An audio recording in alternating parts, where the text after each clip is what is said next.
So the landscape beds here at the Kimmel Education and Research Center were redone in summer of 2024 by their summer intern, and they applied to be a certified Nebraska pollinator habitat through Nebraska Extension, and that has an emphasis on Nebraska native plants. So in the gardens you'll see some plants that are cultivars or not native, and they're okay because they're not invasive, but there is an emphasis on native plants.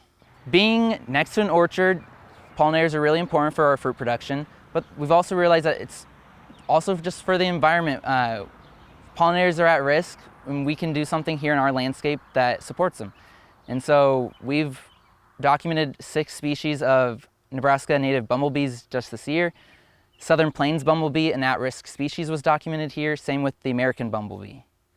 So every year, Kimmel Orchard hires a summer landscape operations intern. And so this year they have the intern, myself, and then we occasionally have volunteers or the orchard crew who will help us manage these landscapes. So there's a couple beds that need redone, maybe reseeded with some more plants.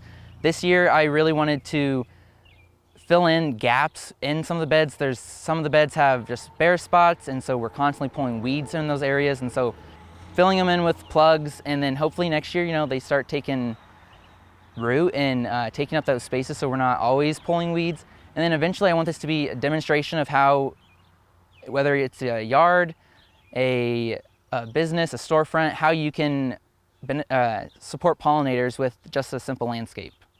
Well, as you can see behind me, the purple coneflower, Echinacea purpurea, is full bloom. They're very showy right now. So right now I love it.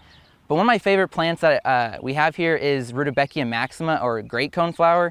It's taller than me. It's definitely a standout, showy, cool plant.